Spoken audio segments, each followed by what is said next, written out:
러시아의 어느 시골 마을에 발레리나를 꿈꾸는 소녀가 살고 있었습니다. 소녀는 꿈을 이루기 위해 열심히 연습했고 또래 친구들보다 뛰어난 기량을 보였습니다. 소녀는 기량이 발전할수록 더 어려운 기술을 배워야 했고 그만큼 실패하는 횟수가 많아졌습니다. 시간이 지날수록 소녀의 마음 깊은 곳에서는 의구심이 들기 시작했습니다. 과연 나에게 재능이 있는 것일까? 어느 날 그 마을의 최고의 무용수가 방문한다는 소식을 듣게 되고 소녀는 자신의 재능을 확인하기 위하여 그 행사장으로 달려갑니다. 소녀는 그 세계 최고의 무용수에게 간청을 해 자신의 춤을 한 번만 봐달라고 요청하고 기회를 얻게 되었습니다. 소녀는 떨리는 마음으로 춤을 추기 시작했습니다.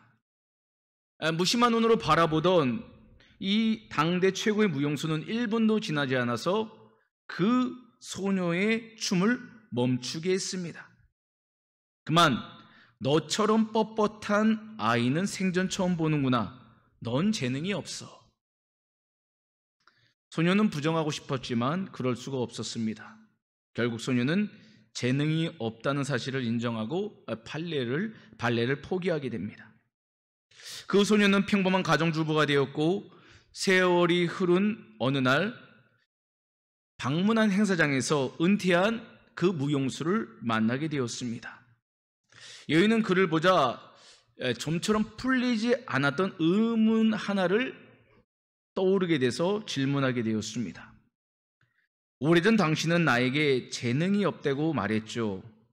당신이 아무리 최고의 무용수라 해도 어떻게 1분 만에 나의 가능성을 알아볼 수 있었습니까? 이런 질문에 이 무용수였던 그분은 무심한 표정으로 이런 대답을 합니다.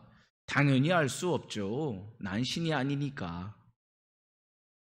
이 말을 들었던 여인은 충격을 받게 됩니다. 그리고 이 무용수에게 온갖 비난을 쏟아냅니다. 그러자 무용수가 여인에게 이렇게 말합니다. 당신이 남의 말을 듣고 꿈을 포기했다면 당신은 성공할 자격이 애초에 없었던 것입니다. 우리가 꿈꾸는 미래가 누군가에서 좌지우지될 수 있다는 것은 더 이상 꿈이 아니라는 것입니다.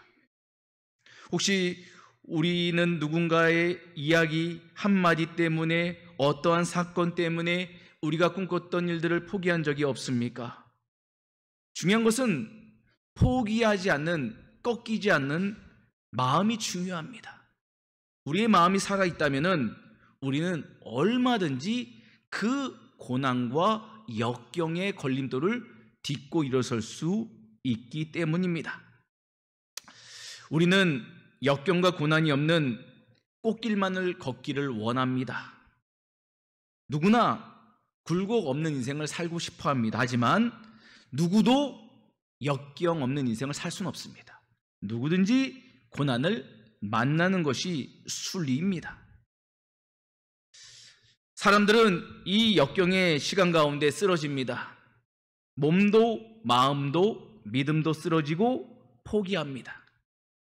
하지만 우리가 다시 한번 생각해 보아야 될 것은 우리 삶의 문제와 고난, 역경보다 더 크신 분이 계시다는 겁니다. 바로 우리 하나님 아버지십니다. 하나님은 우리를 지금도 지켜보고 계시고 우리와 함께하고 계시다는 겁니다. 우리가 고사성어 중에 고진감래라는 단어를 알고 있습니다. 쓴 것이 닿으면 단 것이 온다는 겁니다. 고생 끝 낙이 온다라고 우리는 이 말을 사용합니다. 하나님의 백성은 하나님께서 원하시는 것은 그 백성이 고생만 하는 삶이 아니라 고생 너머에 숨겨져 있는 복을 누리는 것입니다. 그래서 믿음의 백성에게 고난은 고난으로 끝이 아니라 바로 축복의 통로, 연결이 되는 것입니다. 이스라엘 백성은 하나님의 은혜로 출애굽했습니다. 홍해 바다가 갈라지는 기적도 경험했습니다.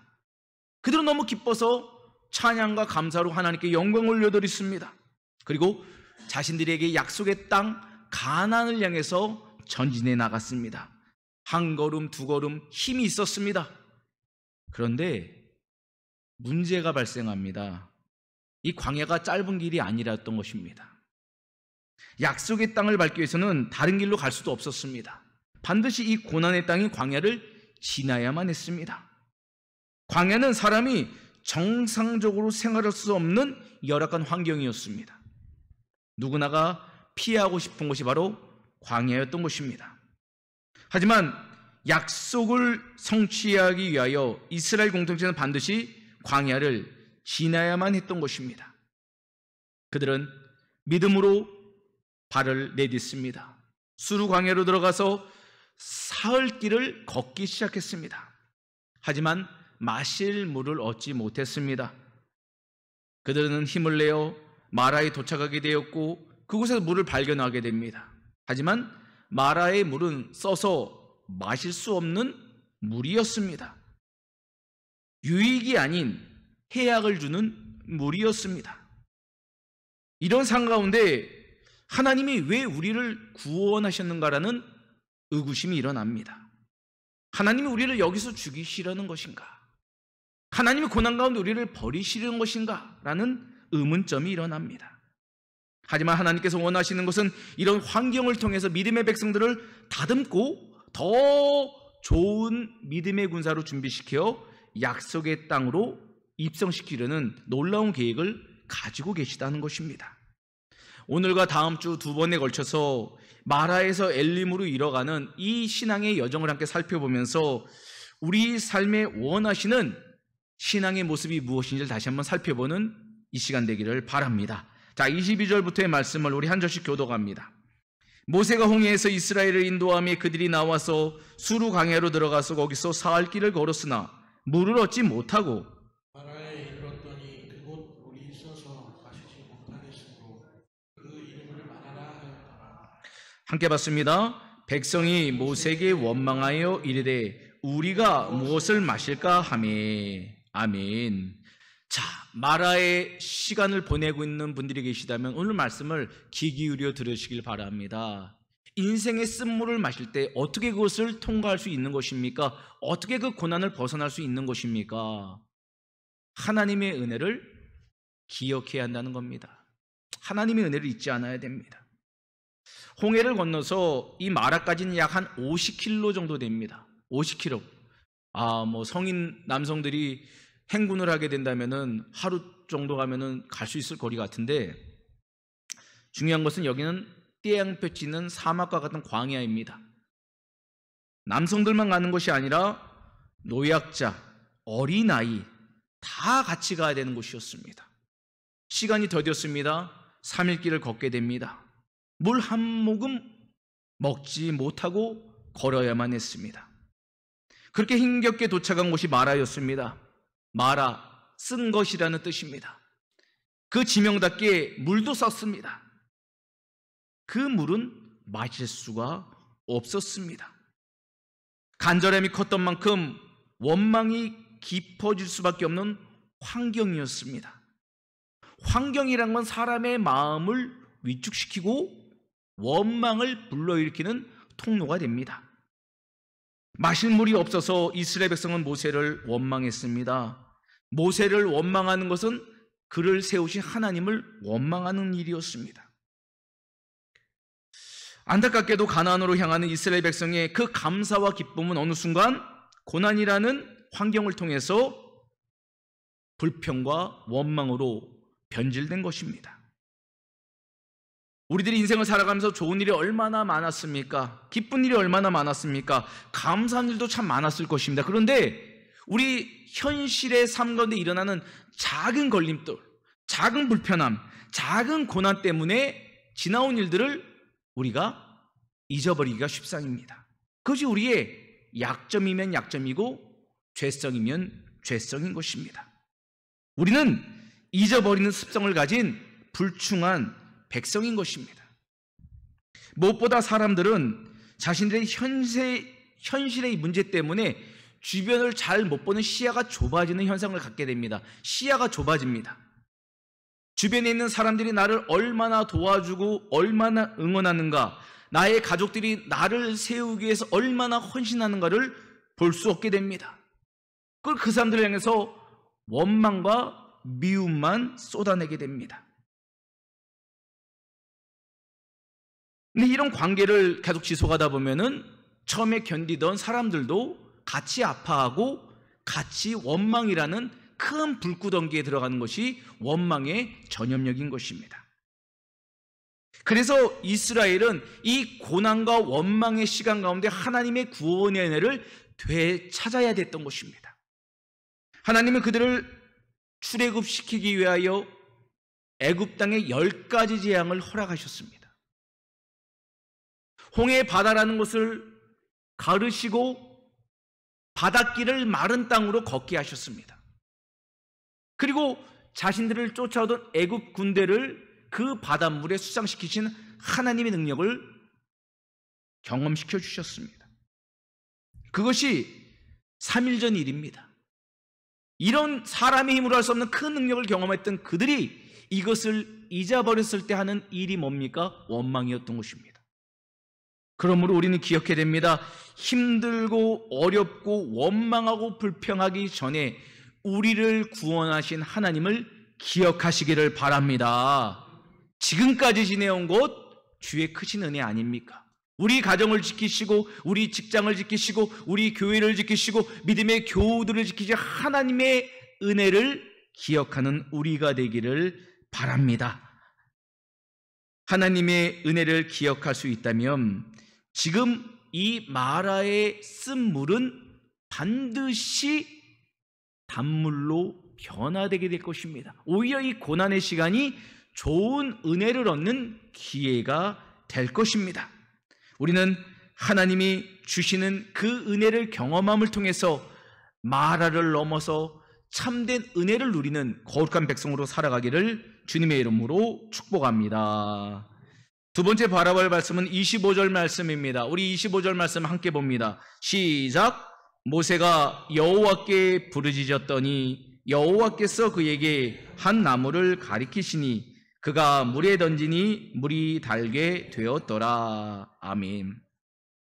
자, 마라의 고통의 시간을 겪게 될 때 사람들은 두 부류로 나뉩니다. 한 사람들은 원망하거나 또 다른 사람들은 기도하거나 신앙의 관점에서 말씀드리는 겁니다.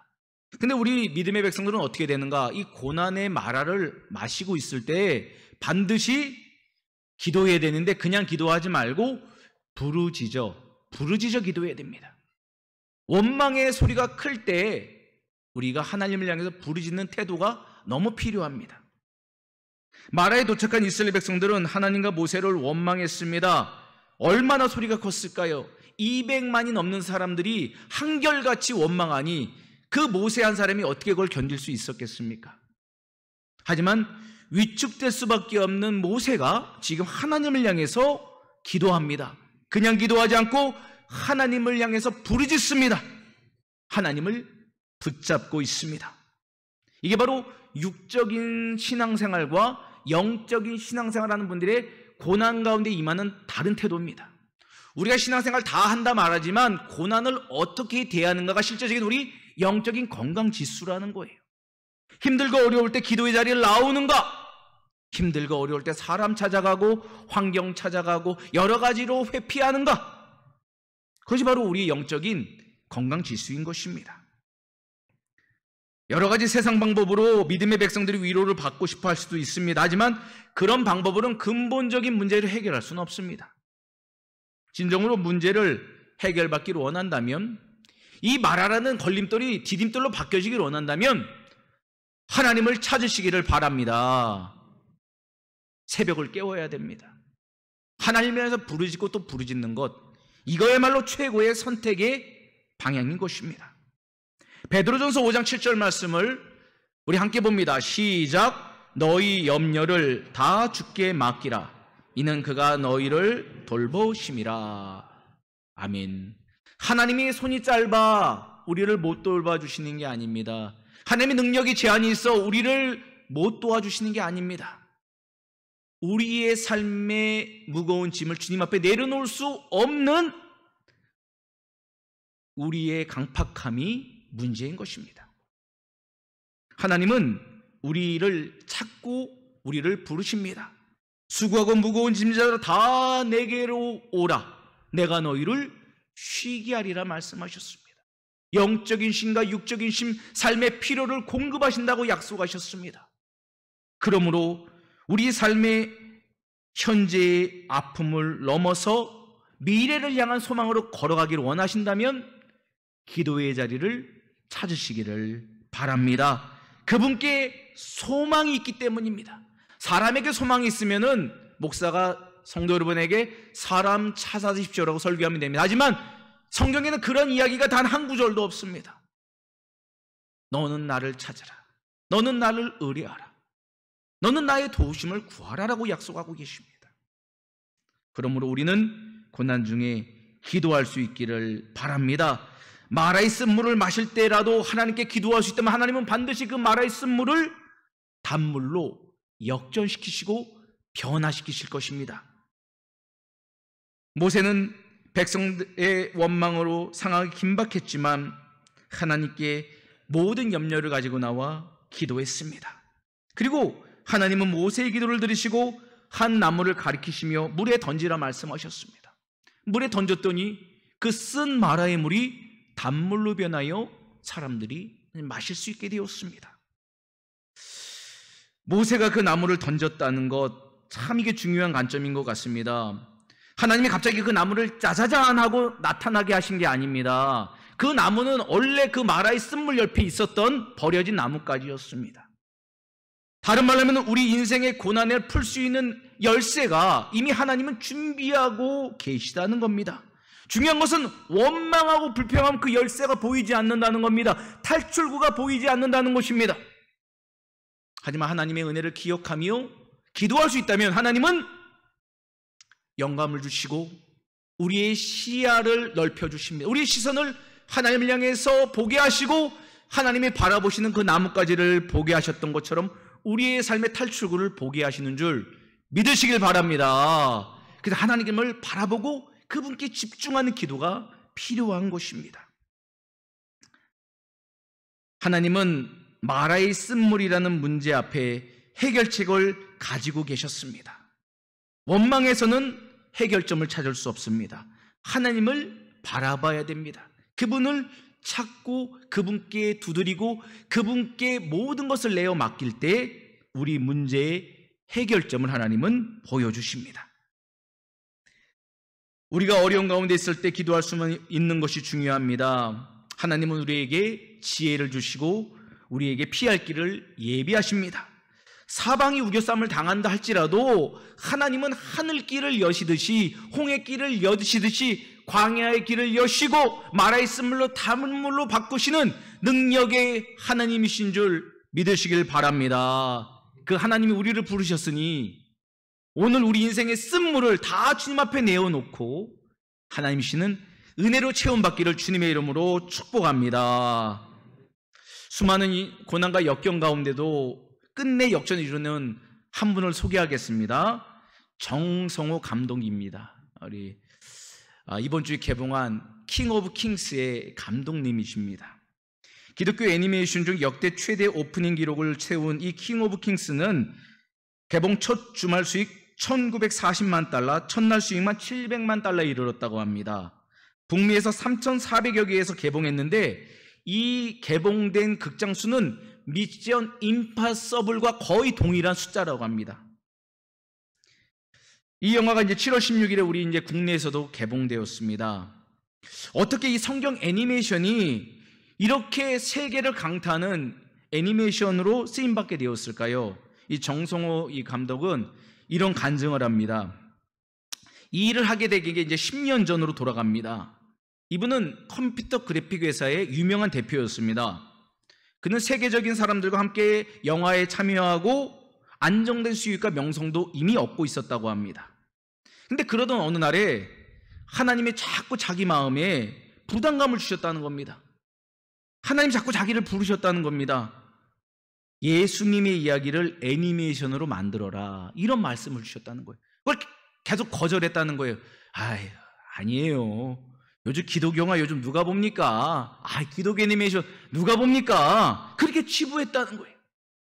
근데 하나님의 부르심은 후회함이 없으셔서 계속 이 감독님을 부르셨다는 겁니다. 그래서 주변 사람들이 의논을 했다는 거예요. 주변 사람들이 자살행위나 다름없다고, 투자는커녕 관심조차 받기 어려울 거라고. 누가 그걸 보겠습니까? 돈이 안 됩니다. 지금 잘 나가고 있는데 왜 그러십니까? 다 말렸다는 겁니다. 근데 성령님의 부르심이 얼마나 강력한지, 얼마나 뚜렷한지 결국 회사를 다 정리했다고 합니다. 그리고 한 장의 기획서로 이 일을 시작했다는 겁니다. 한 장의 기획서로. 시작은 뜨거웠는데 현실은 혹독했다고 합니다. 10년이라는 시간 동안 초기부터 8년간 투자 한 번 받지 못해는 너무너무 극심한 생활고를 겪었다는 겁니다. 대형 영화도 아니었고 이미 기독 콘텐츠는 외면받는 시대였기 때문에 누가 아무도 여기에 투자하지 않으려고 했다는 겁니다. 사비를 들였고 이제 그것이 떨어지자 지인들에게 돈을 빌렸고 때로는 카드 돌려막기도 했다고 합니다. 밤낮으로 작업하며 자가족의 생계도 위협받게 됐고 너무너무 어려워서 정말 죽고 싶은 마음이 한두 번이 아니었다는 것입니다. 그러던 어느 날 그 회사에 제작 투자하겠다는 회사가 나타났다는 겁니다. 드디어 빛을 보는가? 계약서를 썼는데 계약서를 쓰고서 갑자기 회사가 잠적을 해버렸답니다. 투자 계약금도 안 들어왔다는 것입니다. 그러면서 하나님께 이렇게 따졌다고 합니다. 하나님, 이게 뭡니까? 이 길이 주님의 뜻이 맞습니까? 엄청 따지고 물었다는 거예요. 그런데 나중에 알게 된 거지만 그 배신의 결과 때문에 킹 오브 킹스라는 모든 저작권과 판권을 자기가 소유할 수 있게 되었다는 거예요. 그때는 몰랐다는 거예요. 그러던 중 시간이 흘러서 코로나 팬데믹이 터졌다는 겁니다. 엎친 데 덮친 격입니다. 모든 작업이 멈추고 할리우드 더빙도 불가능한 상황이 되어버렸습니다. 그때 하나님은 또 하나의 기적을 열어주셨다고 합니다. 믿을 수 없는 일이 일어났는데 그거는 세계적인 배우들이 이 영화의 목소리를 담겠다고 심지어 자택에서 직접 녹음을 해서 보내겠다라고 연락이 왔다는 겁니다. 자기는 돈도 없고 인맥도 없는데 하나님이 그들의 마음을 그렇게 감동시키셨다는 겁니다. 코로나 팬데믹으로 세상이 멈췄을 때 하나님은 하늘길을 여시고 오히려 일을 시작하셨다라고 이 감독님은 고백합니다. 그리고 올해 드디어 킹 오브 킹스가 미국에서 개봉되자마자 박스오피스 2위에 올랐고 6,800만 달러라는 이상의 흥행을 기록하게 되고 전 세계 90개국에 배급되는 영화로 하나님의 영광을 드높였다는 것입니다. 많은 사람들은 우연이라고 말하는데 감독님은 이렇게 말합니다. 한두 번은 우연이라 말할 수 있겠지요. 하지만 10년 동안 한치의 오차 없이 이어진 이 일들은 분명 하나님의 손이었습니다. 처음에는 자신이 하나님을 위하여 영화 한 편 만든다고 생각했는데 돌아보니 하나님이 10년 동안 자신을 다듬었음을 알게 되었다는 거예요. 하나님이 이 영화를 통해서 자신을 하나님의 사람으로 다듬었다는 것이죠. 마라를 통해서 하나님이 이스라엘 백성을 다듬기 원하셨던 것처럼 하나님의 고난을 통해서 이 감독님을 다듬으셨다는 겁니다. 그러면서 이 모든 것을 통해서 그분이 이렇게 말하고 있습니다. 지금 여러분의 삶에 이해할 수 없는 고난이 있다면 기도는 하고 있지만 아무 일도 일어나지 않는 것 같다면 기억하십시오. 하나님은 아무 일도 없을 때 가장 깊이 일하고 계십니다. 길이 막혀 있을지라도 하늘은 열려 있습니다. 성도님, 이 글은 꼭 여러분 힘드실 때 꼭 묵상하시고 힘을 내시길 바랍니다. 저도 이 글을 읽으면서 얼마나 울었는지 몰라요.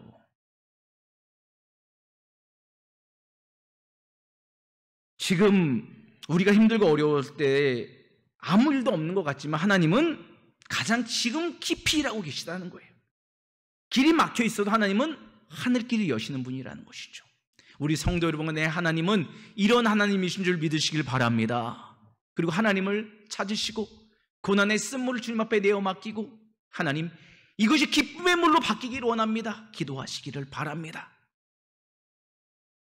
창세기 50장 20절 말씀에 보면은 당신들은 나를 헤아려 하였으나 하나님은 그것을 선으로 바꾸사 오늘과 같이 많은 백성의 생명을 구원하게 하셨다라는 말씀이 있습니다. 이거는 야곱의 11번째 아들 요셉의 고백입니다. 그는 형들의 버림을 받고 마라의 쓴물을 마시는 인생을 살았습니다. 하지만 하나님은 그 모든 것을 합력하여 그를 세우시는 은혜의 통로로 바꾸셨습니다. 그리고 때가 되면 이제는 요셉이 형들 앞에 서서 이 이야기를 고백하는 것입니다. 만민을 구원하는 통로로 하나님은 마라의 쓴물을 사용하셨습니다. 나를 사용하셨습니다. 사랑하는 성도 여러분, 요셉의 고백이 우리의 고백이 되기를 바랍니다. 지금은 쓰고 힘들고 어렵지만 반드시 우리에게 좋은 날 주실 하나님으로 인하여서 이 모든 것을 하나님이 이루셨음을 영광 돌리는 우리 모든 성도 여러분 다 되시기를 주님의 이름으로 축원합니다.